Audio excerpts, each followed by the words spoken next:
WBA, the WBC, and the IBF welterweight champion of the world. He told me on Wednesday he was going to be man down, and that's exactly what he did. A 10th round stoppage over Yordenis Ugas. I will give him the podium to have his moment. Errol, the true Spence Jr., ladies and gentlemen, the unified welterweight champion of the world. Errol. How's it going? I'd like to thank everybody for coming out, man. I think it was a big event.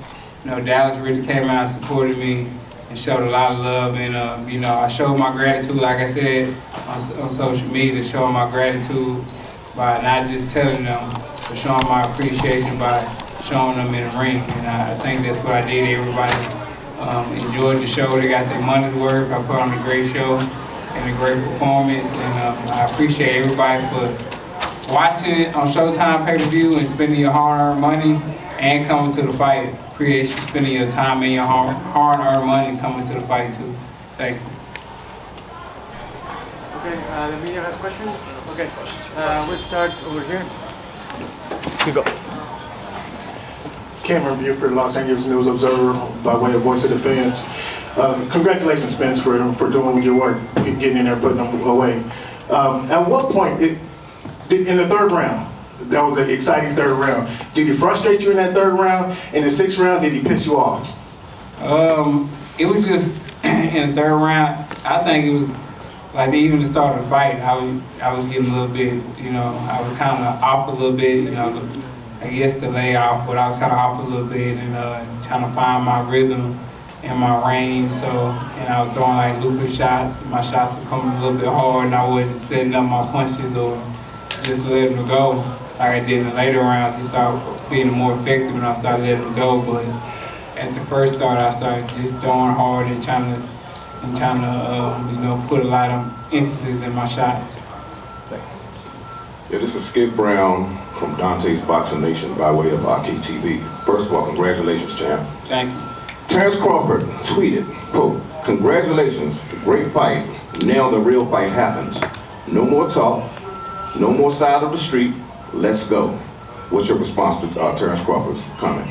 I mean, I already responded. I mean, I already said what I said when I was in the ring. And I've been saying it this whole week, doing presses and everything. I said, it's strap season. I got one more belt to get. And, you know, after I get through with Ugas, I'm coming in Terrence Crawford. So, I already know what time it is. Errol, Cesar said over here, America TV, decisión dividida, Puerto Rico. Hey, we saw, this is the second time that we see the same thing happen with the mouthpiece situation, right? Do you have to work on correcting the situation with the mouthpiece? The same thing happened in the Garcia fight. You lost the mouthpiece and you went looking for it too. It's keep happening. Hey, nah, you on point. You right. Nah, I gotta get a new mouthpiece. My mouthpiece been messed up. I gotta get a new mouthpiece. It's like it's not molded to my mouth at all, so it's just flopping everywhere. Then so I gotta bite down real hard for it to stay in my mouth. So that's my fault. That's a rookie mistake for me, and that was a rookie mistake for me too. Like looking off and looking for my mouthpiece, and then you know I get punched like 3 times. So you know that was my fault too. Cause you supposed to protect yourself at all times. So you know, hey man. Do you think if that happened with Crawford, well, do you think it's gonna be the same outcome? I mean I don't know what the future holds, but like I said, I'm gonna get a new mouthpiece. Champs, hi, Errol. You really started right here in front of you. You really started applying pressure right after that situation. And can you talk about the dog, Michael Irvin? I saw him after the fight. He was very fired up. You said, "That's what we do. We break mother." Can you talk about your style and that pressure that you put on to make a fighter break inside of the ring? I think when the fight first started, I was being kind of impatient. I don't think I had my rhythm and my range, so you know I was throwing like looping shots, you know, trying to throw hard shots and trying to catch them. But in the later rounds, when I started, you know, setting my shots up and placing my shots and picking my shots and not throwing hard, but just you know letting them go, I think I was catching them a lot and you know breaking them down and And I felt him breaking down because, you know, he wasn't throwing like he usually does. So I was like, okay, I got him now. And then, you know, I just kept punching. You know, I thought the ref was going to stop it a lot earlier. But, you know, he just let it keep going. Keith Heineck from BoxingScene.com. Congratulations, Errol. Thank you. Now that you've both made it crystal clear that you want this fight next, how difficult do you expect the negotiations to be, and what do you think would be fair for both of you? I'm not going to talk about what's going to be fair for both of us. You know, that's for the guys in suits to go over all the analytics and stuff like that, and, you know, see what, you know, we both bring to the table, and then, you know, sort it out like that. So, you know, he got his people that, you know, take care of his business. I got my people. You know, they'll meet up, and, you know, it'll make sense. Earl, straight down. Danny Alvarez here. First and foremost, congratulations on the victory. There's been a lot of questions regarding the eye, and obviously now you got in there, you showed, people were saying it hasn't been man down in a while, you showed. How do you feel now stepping out of the ring, getting a TKO here in front of your home crowd, and obviously first fight back since the touch right now?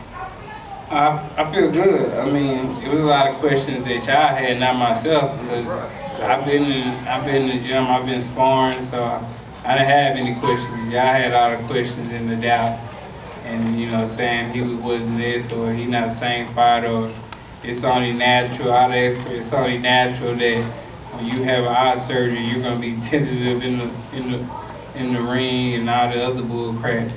And then, like as you seen, like it was no tentativeness or anything like that. Like, you know, I was fighting. You know, I was fighting to get a knockout. So, you know, I felt good.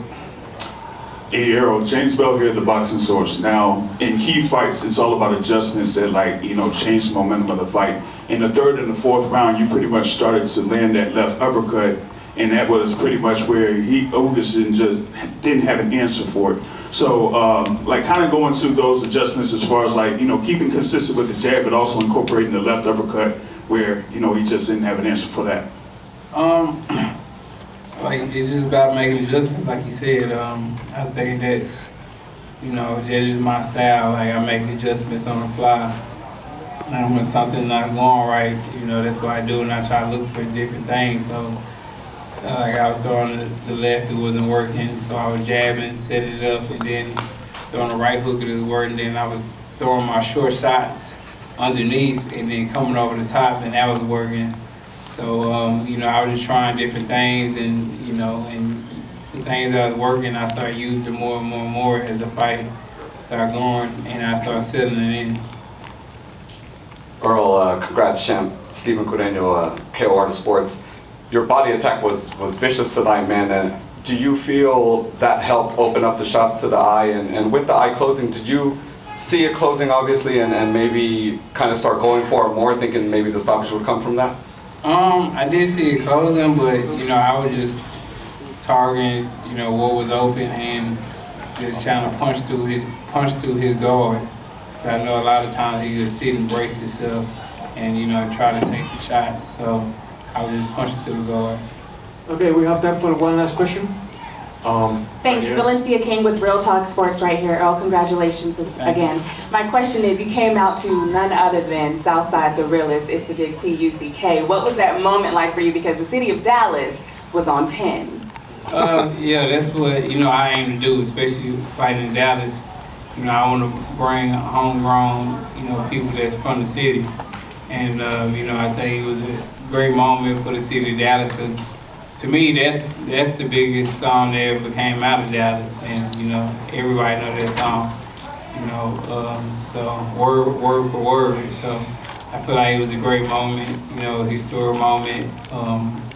And, you know, I'm going to keep putting on great shows and great performances. And, you know, if I can, you know, I'm going to come out to, you know, it's probably this is my third rapper from Dallas that I came out with. So, you know, I'm always trying to, you know, show love, you know, back to my city, especially, you know, somebody has a great song.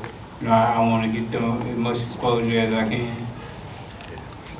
All right, Errol, congratulations. Thank you. Enjoy the time off, my friend. Let's give a round of applause to Errol Spence Jr., ladies and gentlemen. the unified welterweight champion of the world.